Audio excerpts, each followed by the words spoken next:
we don't just remember Easter. I remember things, and sometimes you remember things and they recall. I want them to remember that we enjoy Easter in its present, resurrected life that we have right now.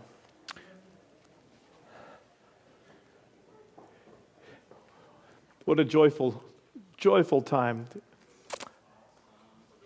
This morning, we're going to be reading from John chapter 20, 11 through 18. It's one of the most beautiful stories, Easter stories, to me in the Bible. The title of the sermon is, I have seen the Lord. I've seen the Lord. So what happens is, we all know, we had tent break. I was having an awesome time with the youth this last, Good Friday. That was Thursday, Friday, and Saturday. We had an awesome time. And if you were able to come, there was a Good Friday service. And as you know, I'm just recapping for everybody. Jesus was crucified. He was laid in the grave. And then you had Dark Saturday. A lot of times we don't really realize just how dark Saturday was. It was this horrific, it looked like all hope was lost. And then, as the story is picking up for today, Mary Magdalene shows up at the tomb. In John, Mary shows up at the tomb, and she realizes that it's empty. And then she goes back quickly, and she informs the disciples.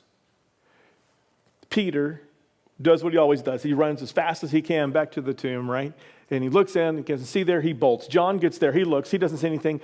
They just see the linen sitting there on the tomb, and he bolts. And Mary Magdalene is standing there by herself outside the tomb. And that's where we're going to pick up this morning. And I want to start by reading this beautiful story from John chapter 20, 11 through 18. It'll be on the board if you up here on the screen if you don't have your Bibles. But if you do have your Bible, I would encourage you this morning, keep it open. I'm going to be referencing stuff as we go through during the sermon. So let's read the story this morning. Starting in verse 11. But Mary was standing outside the tomb, weeping. And so as she wept, she stooped and looked into the tomb. And she saw two angels in white sitting, one at the head and one at the feet, where the body of Jesus had been lying. And they said to her, "Woman, why are you weeping?" And she said to them, "Because they have taken away my Lord, and I do not know where they have laid him." When she had said this, she turned around and saw Jesus standing there, and did not know that it was Jesus. And Jesus said to her, "Woman, why are you weeping? Whom are you seeking?" Supposing him to be the gardener, she said to him, "Sir, if you have carried him away, tell me where you have laid him, and I will take him away." Jesus said to her, "Mary." And she turned, and to him in Hebrew, she said, "Rabboni," which means teacher. Jesus then said to her, "Stop clinging to me, for I have not yet ascended to the Father, but go to my brethren and say to them, I ascend to my Father and your Father, and my God and your God." Mary Magdalene came, announcing to the disciples, "I have seen the Lord." And he had said these things to her. 2 years ago, you all remember what happened about 2 years ago. 2 years ago, I stood here in this pulpit at Easter preaching at a camera. Totally empty facility. It was only a couple of weeks into knowing what had gone on, and I was probably just a little even more awkward than I normally am. And I won't lie, it was weird, and it was gloomy, and it was really hard to celebrate Easter without being around you all. And I pray that it remains the strangest Easter of my life. Last year, The darkness had lifted to some degree, but it remained fairly heavy and awkward in some ways. And some of you it was not, and some of you it was. But at that point, really what had happened was not so much the virus and that stuff. It was a world filled with anxiety and tired of it, right? We were all pretty tired of it about this time last year. Constantly threatened to brawl. People were always arguing and having grief. Right after this time, it was like a tsunami came, and I saw families falling apart. Chaos ensued. There was serious darkness this time last year in many people's life, and I know some of you haven't fully gotten through it and gotten over it. And some of you may never, because maybe you lost somebody you loved, and you won't until you see Jesus again and y'all meet again in heaven. I don't know. I know lots of us were in this really, really dark place. And that's a little bit what Saturday was like. That day that after Jesus had died, hope was lost. Disciples are probably, we kind of have this tradition where they were not getting along at this point. They were in a dark place themselves. They were hiding in a room. They were having this darkness. And now it's Easter of the third year. And I know it's just a tiny little hint of what that might have felt like. But it does feel to me like it is the third year, if you know what I mean. It is the third day. It is so wonderful to have gone to the youth with the pre-Easter retreat, to see that their children are going to hunt for eggs afterward. Simple little things, right? Bring so much life. When we're in darkness, these simple things bring so much life. It's so beautiful just to see your faces and to see your smiles and to see you looking up here, to engage in this celebration together. Just this tiny hint of what it's like, what it must have been like to go through so much. You see, Israel had been going through this darkness for hundreds of years, hoping that Jesus would come along. Someone like Jesus, the Messiah, would come along. And have you ever processed the fact that so many Jews did believe that Jesus was the Messiah? And then Rome crucified him. And total darkness. So many people had put their hope in him. And that Friday and that Saturday, hope looked like it was lost for good. Like, that was not it. It's probably not going to happen in my lifetime now. Then, as it was sinking, they were sinking right back into this. I can't even comprehend what it must have been like for Mary that morning. She was devastated. So you can't comprehend the beauty of Easter until you've gone through some darkness, until you've seen what it's like, until you've accepted the chaos as unacceptable. Paul says, as he's talking about how important resurrection is, in 1 Corinthians chapter 15. If you want to know a lot about resurrection, and you go, man, Wade just didn't give me enough this morning, go read Paul, 1 Corinthians chapter 15. He says, if there's no resurrection, if the dead are not raised, here's what it must look like. This is what we should live like. Then we might as well eat, drink, and be merry, for tomorrow we shall die. That's all there is to life without resurrection. That's all there is to life without Easter. It's just a flash in the pan. Go live your life. I mean, that's what we do in this world today, right? Just go live your life as you want to live it, have fun, do your thing. If there's no resurrection, then that might be well. What he's saying, though, is there must be something much, much more that resurrection adds to our lives, right? There's something amazingly more. See, Mary Magdalene lived this truth. Jesus rescued her from the grip of evil. In Luke, it says that Jesus took 7 demons out of Mary Magdalene. Tradition tells us that in the town she lived in, she was a prostitute. She had basically she just sold herself to the pleasure of men, I guess is another way to say it. But Luke says, Jesus forgave her and took away all her shame and gave her this new life, and she was starting to live in that. And then he dies. And you have to take this perspective of someone who had pulled her out of the trenches of the most darkest place that you can imagine. and to be without him.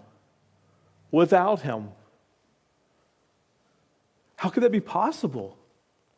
How could life be worthwhile anymore if the one who took her out of this dark place was now gone? What was she left with?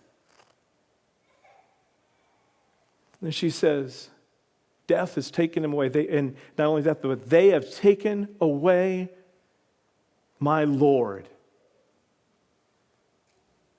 His life and now his body. What has death, evil, and chaos stolen from you? Maybe in this last 3 years, you've had some things taken and you've lost some things as well. You might have lost some people, loved ones in death, divorces, arguments, betrayals, your health, your job, your sanity, your security. What have you lost? What do you feel death has taken away, and corruption and evil?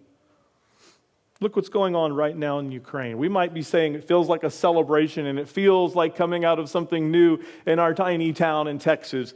But you look around the world and it's still wrapped in so much darkness. You know, people are being slaughtered. Pastors are being taken away and never seen again. Baptist pastors. It tempts us to lose hope. Christians who lose hope. I see this so much in our lives. Christians who lose real hope in the resurrection. They lose perspective of the resurrection. You know what they do? They eat, drink, and be merry, for tomorrow they shall die. They live like functional atheists. I don't want you to lose hope. That's what today is about. That's why coming and celebrating Easter reminds you there's so much to life. Despite the darknesses that are out there, there's life and there's light and there's hope and there's joy and there's meaning for today. See, the story of Mary Magdalene at the tomb teaches 3 vital aspects of resurrection that I want to talk about this morning. Jesus alone restores life. He calls you by name. And resurrection redefines or defines your life. First of all, Jesus alone restores your life. Mary, you have to picture this scene. Mary is standing alone at the tomb, weeping. This is an echo of Jesus standing before the tomb of Lazarus, weeping. It's a devastating scene. And the word weeping here is not a single tear. She's not sitting there like, oh, just like, we're talking a wailing. This word is a wailing type of weeping. They used to hire people to come and they would surround the person who was in sorrow and they would wail so that person could wail out loud. It would hide the shame of weeping. But guess what? Jesus had taken away this woman's shame already. She didn't care. And she's just there by herself in what would otherwise look like a shameful position, and she is wailing. She is devastated. She stoops back into the tomb where Peter and John had just glanced. And what does she see? She sees 2 angels in white perched on either end of the bench where Jesus' body lay. Now, when I read this, I don't know if you've noticed, she was not shocked. Like, they were just looking in there, and they didn't see anything. They didn't say anything.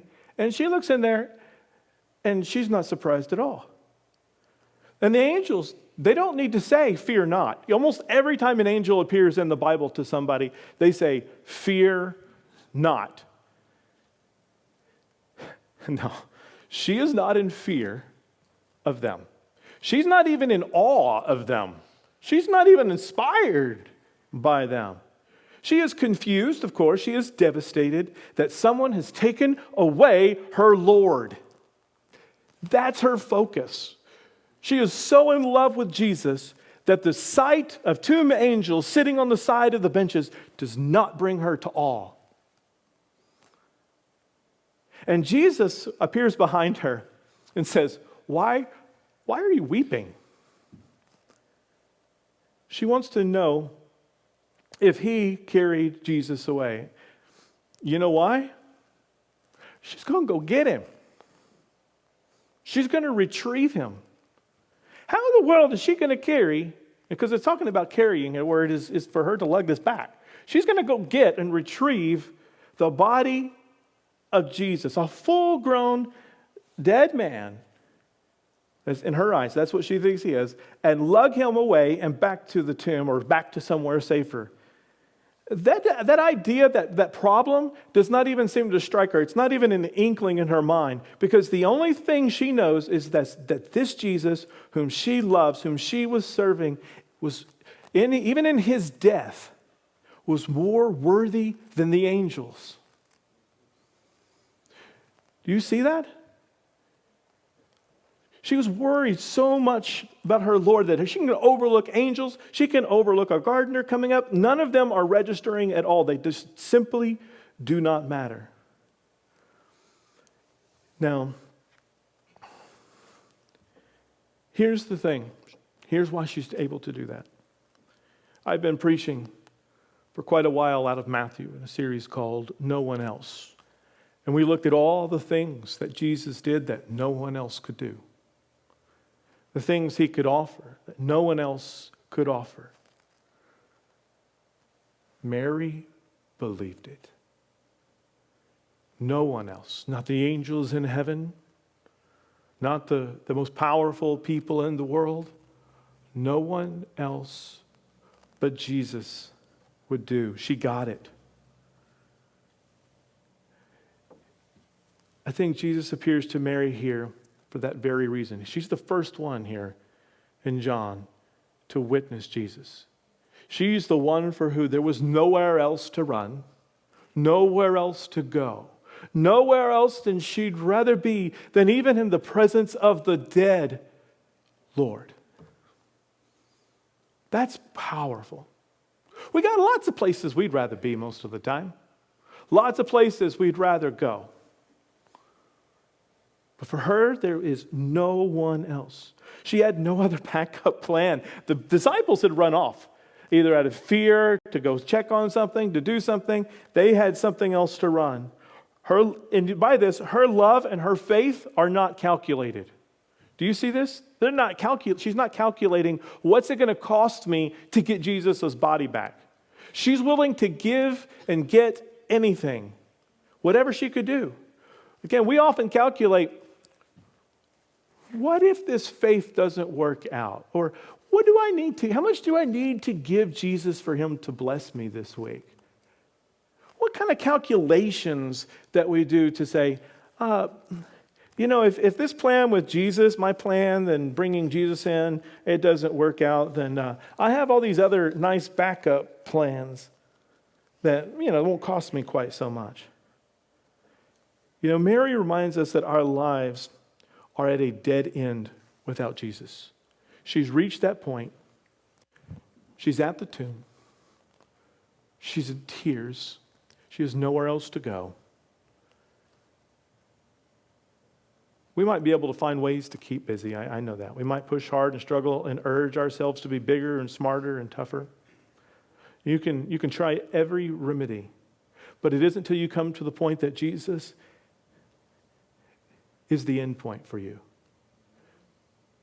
There's no one else that will do. And you think, oh, well, she didn't have much. She came from nothing in this darkness. Of course she hit a dead end. I was reminded, when I was thinking about this, of a very famous man named C.S. Lewis. He was one of the greatest authors and writers and theologians even of the 20th century. He wrote the books of Narnia, if you aren't familiar with him. That's probably the most famous thing he wrote, although he has many, many books. He was one of the most reluctant converts ever.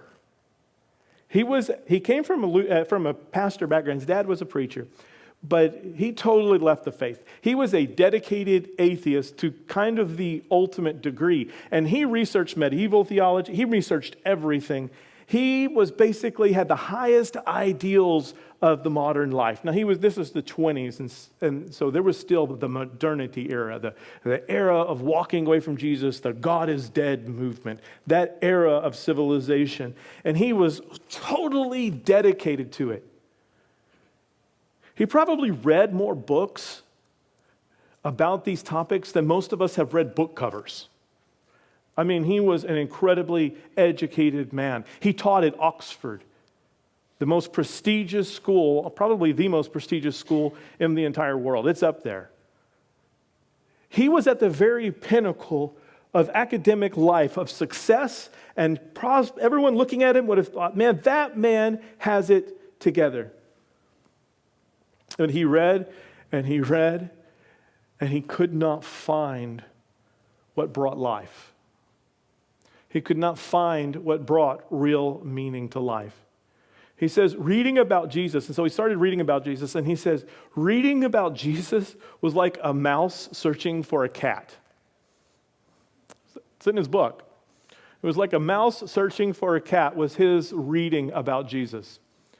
So that tells you anything. He wasn't all there for this, and he feared what he might find. After decades of research and attempts, he could avoid it no longer. And in the book, Surprised by Joy, which is an absolute wonderful book to go read, he wrote this: "You must picture me alone in that room in Magdalene, named after Mary Magdalene, night after night, feeling, whenever my mind lifted even for a second from my work, the steady, unrelenting approach of him whom I earnestly desired not to meet. That which I greatly feared had last come upon me. And in 1929, I gave in, and I admitted that God was God, and knelt and prayed, perhaps that night the most dejected and reluctant convert in all of England. The joy of that moment inspired him to write, Surprised by Joy." So amazing. You know, C.S. Lewis, and Mary Magdalene, I think it's so interesting that that's where he kind of accepted God was God. It's so interesting. They reached the same verdict. No one else will do.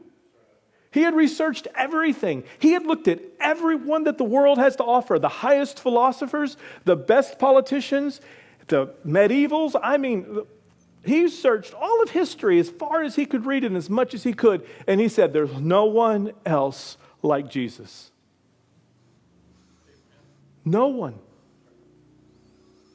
They found solace, and they found hope, and they found peace in Jesus Christ. And that's where you can find him too. Whether you've come from the top of the scale and you have been super successful, or you're like Mary Magdalene and you come from the bottom and have nothing. There's one answer: Jesus Christ. Only he will do. Are you satisfied with something less than utter forgiveness, eternal meaning, having shame taken away from you? Are you satisfied with something less than Jesus?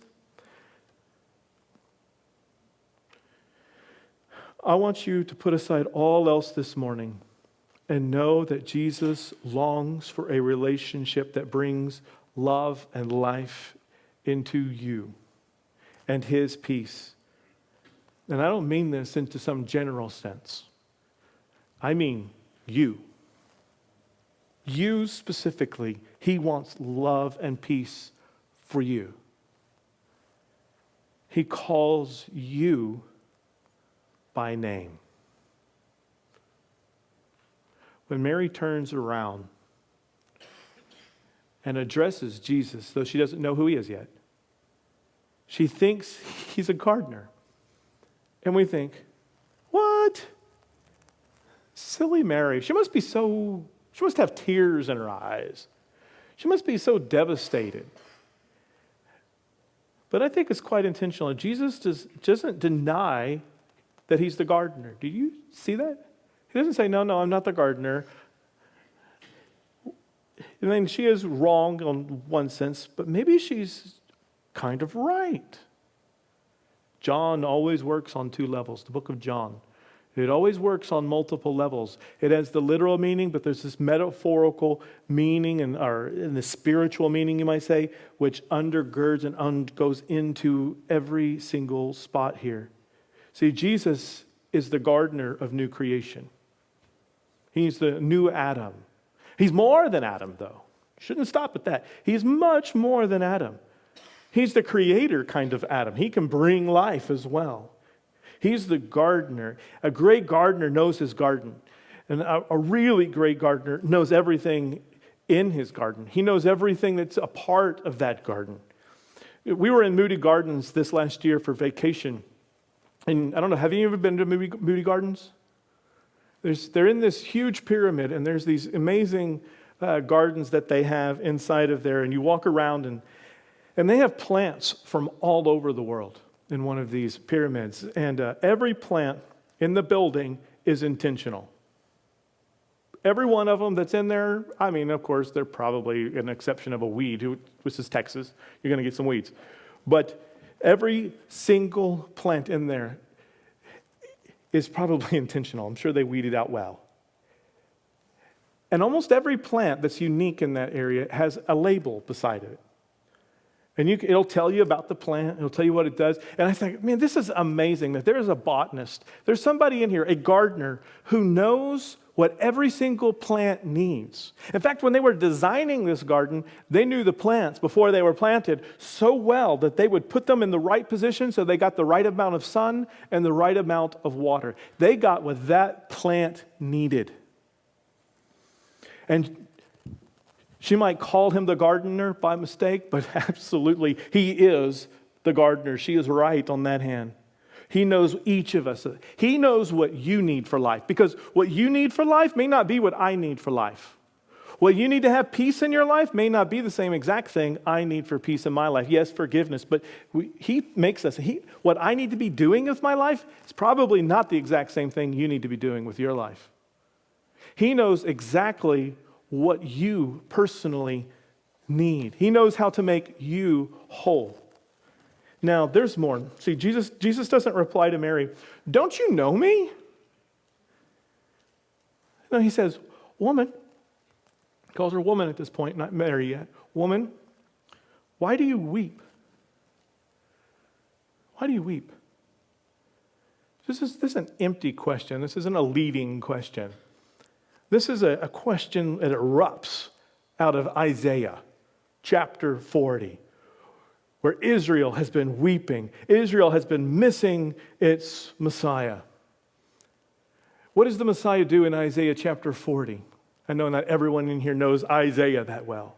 It starts out, the coming of the Messiah starts out with, "Comfort, oh comfort my people." Comfort, oh comfort my people. That's the Messiah's promise, to bring comfort. He's getting her ready to reveal that he is the suffering servant. He is the gardener. And then onto this, you also see this emerging theme of the shepherd. Because where else are all the threads of the Old Testament going to meet than at the cross and at the tomb and emerge, and you see all of them in this glorious way. In John 10:14, Jesus says this, "I am the good shepherd, and I know my own, and my own know me." He says, Mary. He didn't say, "Wake up, Mary." He doesn't give her anything. He just says, her name, Mary. Remember when Jesus called Lazarus from the tomb? "Lazarus, come forth." And he gets out of the tomb and he walks forth. Well, Lazarus is going to die again, right? I mean, he'll resurrect again at some other point. But he died again in history. This time, Jesus himself comes from the grave. And he says, "Mary." And it's like Mary comes to life. She recognizes him. all the sorrow erupts into joy. And she calls him what? Rabboni. Rabboni. She cannot believe he's there. Scholars tell us that Jews only used the word, they had other ways of saying rabbi or my teacher. But here they say that it's the only time they use rabboni is when they're addressing God as teacher.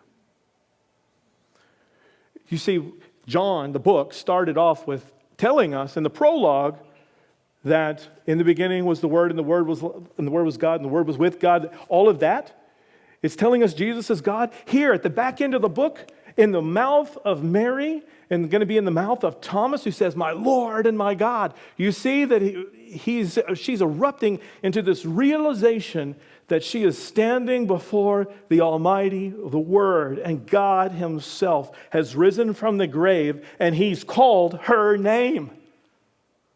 And He's called your name. Now, you won't hear it audibly. You won't hear Him call out your name audibly, I don't think. It'll be much louder than that. It'll be so loud, you're not going to be able to pay attention. You're going to have to stuff if you're going to say, "I don't want you, Jesus," you've got to keep stuffing His voice down into your heart and your soul until it starts burdening you like crazy. It'll be much louder than audible. I don't want you thinking, "Well, Wade said he's going to call my name." He's going to call it so loud, you're not going to be able to pay attention to anything else in your life. It's going to bring, and you're going to be like, "I don't know what to do other than I do need something." And that answer is, that's Jesus calling your name. His death and His resurrection are not impersonal opportunities for you to grasp onto. It's not like it's some giant lake that you have to decide someday you're going to just jump into God's grace. And it's just out there in the ether. It is specifically for each of you. Because He's the gardener who knows you. He's the shepherd that knows your name.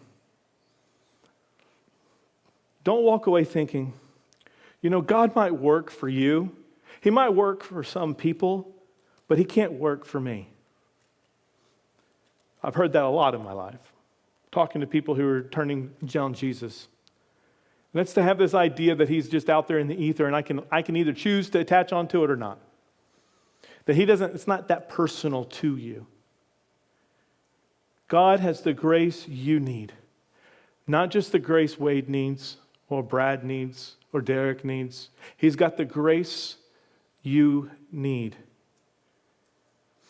Like a good parent, He chooses unique gifts for each of His children. What joy this day. What joy this day. He knows and calls your name. That you're not going to be stuck in some grave. You're not going to be stuck in the grave of despair that you might even be in pain that you might even be in right now. What a day of joy. This is a reminder that God wants to lavish you with His gifts.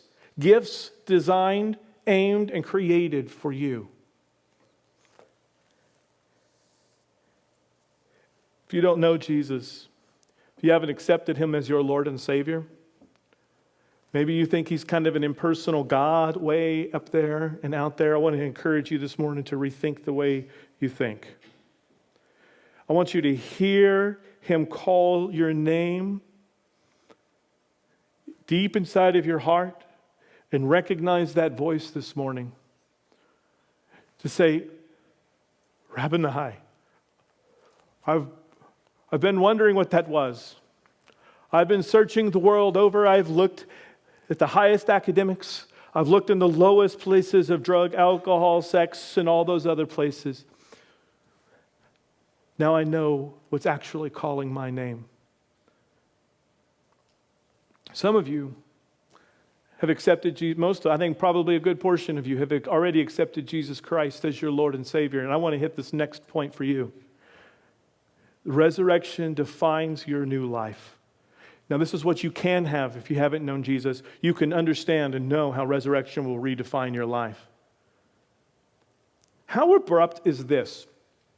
Jesus says, "Stop clinging to me." You're like, "What? It's exactly what I'm supposed to do, isn't it? I mean, he tells Mary, stop clinging to me. Get off of me. It's not that she can't touch him because he's so holy she's going to burn up and die. Thomas touches her just a little bit later. There's something weird here. You got to stop and think, what in the world is the problem? You see, he's changing the nature of their relationship. He's basically saying, don't try to possess me. Don't try to own me. Let me go so I can let you live like you need to live, so that you can go and tell the others, so that you can be the kind of apostle. She's going to be the first one sent, the first messenger. She's going to be the messenger of the good news to the disciples. She needs to do that. She can't do that if she's clinging to him. See, before this, she had to find where Jesus was, and now he is wherever she is. She can let go of this need to kind of wrap herself around him and make him just hers and keep him. No, her aim, her job is now to go and tell other people about him, because wherever she goes, he's going to be there with her. This is why she can face what I'm going to call the original temptation, to own God's source of life for herself. To say, you know what, I like that life, that tree of life, or I love that, and I want it to be mine. I want to be like that. I want to have it for me. I want to own it and possess it. I want to eat that fruit. When you want to do that, when you cling to God in that way, it brings death, and it defines death. I had an excellent pastor who worked with the youth, and I never two things that you need to know that. The other thing you need to know is I never fit in with some of my classmates. Some people in my school were just mean, and they were bullies, and they were pretentious, at least in my mind. I'm sure they've gone on, and many of them have become wonderful people, and some Christians, and these classmates started showing up to my youth group. They sang the praise songs. Now, I was a church kid, right? I mean, I was always there, and they would sing the praise songs and would answer questions like they cared about Jesus. That's all I thought. Like, I know you. I had 36 people I graduated with in high school, and I was with the same people since first grade. I knew them. This is me thinking when I was that age. I knew what they had done last weekend. I knew their habits. I remembered their teasing. I knew all the sordid details. At least I thought I did. What I hated about school was now threatening my youth group. It was invading. I was never mean, but I can't say I was overly hospitable. See, I clung on to Jesus as mine. I preferred to run them off to keep Jesus for myself, my fantastic place, my place of safety. And Jesus says, don't cling to me like that. Don't cling to me. Don't try to make you mine. That's death speaking. Life is going out and sharing life. Life is going out and sharing the good news of Jesus. You'll lose the joy of your resurrection when you cling to Jesus and you cling to your religion, when you cling to your own goodness and hypocrisy that way. See, for a while I did that. And this steals our Easter joy. I don't want you to have your Easter joy stolen, because in your clinging to Jesus in the right way, you've started to cling to him so strongly and so much that you've said, I don't care about the rest of the world. I don't care about what those disciples over there think. Peter betrayed him. They all walked away. They don't really care. I know what you did, Peter. I know you denied him 3 times. Jesus says, stop clinging to me. Go. Go and tell. Tell them what has happened.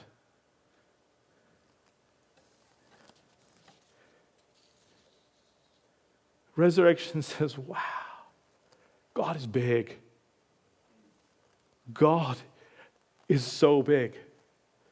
He's so big that not only does he have what you need for your life, he's got what the people down the street from you need for their life, even though they've mistreated you or been a bad neighbor. God is more loving than your hypocrisy, my hypocrisy, and your friend's hypocrisy. If you haven't got used to being a hypocrite yet, you are one. It just really doesn't matter. People are like, I don't want to go to church because of hypocrites. Have you met Peter? Have you read about Peter? Only Jesus is not a hypocrite. Only Jesus doesn't fail when they're trying to do well. See, when we try to say, I'm so good, I don't need that. Or Jesus is just for me. Because I'm a little better than that hypocrisy. Here's what I want. I want resurrection to define your life. If the resurrection defines your life, then you will know that you have been forgiven. You will know that you have future life. You'll know that you're not going to die. The tomb will not hold you. And then once you get how much you're loved and how deeply you're loved and how powerful he is, you can go and you can be that to other people. It redefines who you are. You become a person of love and compassion. And that is joy that can offer this amazing resurrection love to the world around you. You notice here, he says, go tell my brethren. You see that? Go tell my brethren. And this word could be gender neutral. Actually, it could be brothers and sisters. Go tell my brethren. I'm going to read it exactly. I don't want to mess it up.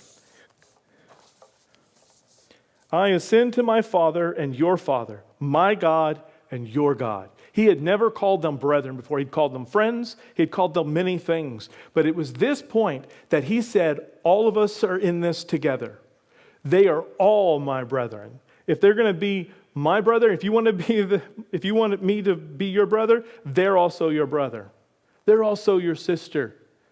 Because faith in Jesus Christ brings us together. He says, you're joint heirs with me now. This is a new relationship that you have opportunity to have with Jesus. And you go, I've never had a relationship like that, Lloyd. That's because you haven't, unless you've had it with Jesus. You know, I was thinking about how much God gives back to us when we follow him in this resurrection time. We're coming out of a time of major losses, and I know some of you have had major losses, and that can kind of consume you. Today's the day to remember that he consumed death. He took over those losses. I was thinking about, I lost one of my best friends last Christmas. Not this last Christmas, but the Christmas before that. One of the best friends I've ever had. He died. And resurrection changes everything. I was thinking about it last night. I had a friend who died. Changes to, I have a friend who died and is now with the Lord, and I look forward to see again because of Easter. Not, I had a loved one who died and I can't get over it. I have a loved one who died, and yeah, it's hard, but I know that if they believed in Jesus Christ like my friend did, I'm going to see them again. This is an epic day. This is a day of celebration that turns anything in your life that is bringing death. If you give it to Jesus, he turns with things that are dead in you to life. What defines you? I want to end with this. What defines you? Have you ever heard Jesus call your name? Because once Jesus calls your name, it defines you forever. You get this incredibly new life. This morning, do you need to accept Jesus Christ into your heart for the very first time because you want a life defined by resurrection? You want a life that says, you know what, I want not just eternal life that's going to go on forever. I want a new life. I want a new qualitative life, like I said last week. I want a life that's like Christ's. It's full of love and richness and peace. Whether you've accepted him, you've never accepted him, or you've accepted him decades ago, I want you to know that the joy of God's infinite power and grace is available for you this morning. Whatever is dead in your life, because even as Christians, we have things that keep threatening to destroy us. I was a Christian when I was a youth, but those things threatened my spiritual life. What do you need in your life that you're saying, I need, Lord, to hear your name? And I want you to listen for that as we're going to worship here in just a moment. And I want you to listen for that and say in your heart, Rabboni, I need you. I desire you. Come into my life. I would love to be up here. I'm going to stay out of the camera, by the way, but I stay out of the camera angle. And so if you want to come up this morning, I would just love to spend some time with you, helping you and praying with you that Jesus would bring that life into his life into your life. His hope, his future into your future.